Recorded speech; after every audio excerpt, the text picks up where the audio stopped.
என் வாழ்க்கை இப்படி ஏன் இருக்கிறது? ஒரு முழுமையே காணப்படவில்லையே, ஒரு திருப்தியே இல்லையே என்று சொல்லி யோசித்து கொண்டிருக்கிறீங்களா? இந்த நாள் சமயத்திற்கு ஏற்ற வார்த்தை உங்களுக்காக வேதாகமத்திலே ஏசாயா தீர்க்கதரிசிகளின் புஸ்தகம் 64ஆம் அதிகாரம் 8ஆம் வசனம். ஏசாயா 64:8. இப்பொழுதும் கர்த்தாவே, நீர் எங்களுடைய பிதா, நான் களிமண். நீர் எங்களை உருவாக்குகிறீர், நாங்கள் அனைவரும் உமது கரத்தின் கிரியை அப்படின்னு சொல்லப்பட்டிருக்கிறது.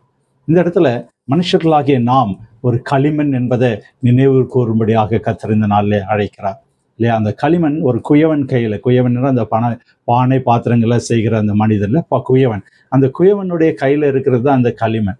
அந்த குயவன் என்ன நினைக்கிறானோ, அதை பானையாக வணைய வேண்டுமா, இல்லை சட்டியாக வணைய வேண்டுமா, இல்லை சிறிய கோலையாக வணைய வேண்டுமா என்பதை அந்த குயவன் நினைத்து அதை உருவாக்குகிறான் என்று சொல்லி பார்க்கிறோம். இந்த நாளில் வேதாகமத்தில் சொல்லப்பட்டிருக்கிறது, நான் களிமண், அவர் ஒரு குயவன்.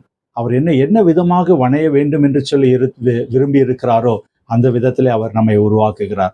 அதனால நம்ம மற்றவங்களை கம்பேர் பண்ணி பார்க்க வேண்டியதில்லை. அவங்க வாழ்க்கை அப்படி இருக்கே, அவங்க அப்படி இருக்கிறாங்களே, அவங்க நல்லா இருக்காங்களே, எனக்கு ஏன் இந்த இது சொல்லி நாம் நினைக்கவே வேண்டாம். நம்முடைய வாழ்க்கையை அவர் உருவாக்கி இருக்கிறார். நம்மை அவர் புடமிட்டு, அவர் நம்மை இல்லையா அழகாக உருவாக்கி அதை அதில் நல்ல ஒரு ஹீட் பண்ணி ஒரு நல்ல ஒரு பாத்திரமாக அவர் நம்மை கொண்டு வந்திருக்கிறார் இல்லையா? ஒருவேளை ஏதோ சோதனைகள் பிரச்சனைகள் இருந்தால் நாம் அவரிடத்துல சொல்ல வேண்டும், எனக்கு ஏன் இந்த பிரச்சனை அப்படின்னு சொல்லி இல்லையா? அவர் இல்லையா நம்மை ஆறுதல் படுத்தி தேறுதல் படுத்தி வழிநடத்த வல்லவராய் இருக்கிறார்.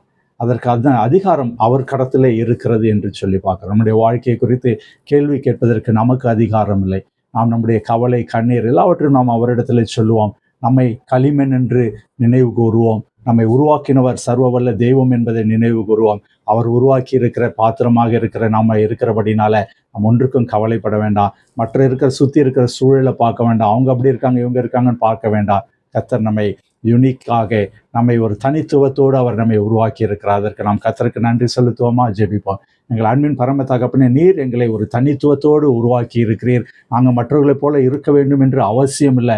அவங்க அப்படி இருக்காங்களே எப்படி இருக்காங்க என்று சொல்லி கவலைப்பட வேண்டியில்லை. நாங்கள் உம்முடைய பிள்ளைகளாக இருக்கிறோம். அதற்காக நாங்கள் உமக்கு நன்றி செலுத்துகிறோம். எங்களை நீங்கள் தனித்துவத்தோடு நீர் உருவாக்கி இருக்கிறீரே, அதற்காக உமக்கு நன்றி நன்றி நன்றி செலுத்துகிறோம். மீட்பர் இயேசு கிறிஸ்துவின் ஜெபிக்கிறோம் நல்ல பிதாவே. ஆமீன் ஆமீன். கர்த்தர் உங்களை ஒரு தனித்துவத்தோடு உருவாக்கி இருக்கிறார். உங்களுக்கென்று சில குவாலிட்டிஸை கொடுத்திருக்கிறார். அதை அறிந்து கர்த்தரை நாமத்தை மகிமைப்படுத்துங்கள், கர்த்தரை துதியுங்கள். அவர் உங்களை ஆசீர்வதிப்பாராக. இந்த வார்த்தை உங்களுக்கு பிரயோஜனமாக இருந்தால் நீங்கள் அநேகருக்கு அறிமுகப்படுத்துங்கள். கர்த்தர் அதன் மூலமாக அநேகருடைய வாழ்க்கையில ஒரு அற்புதத்தை செய்வார். ஆமீன் ஆமீன்.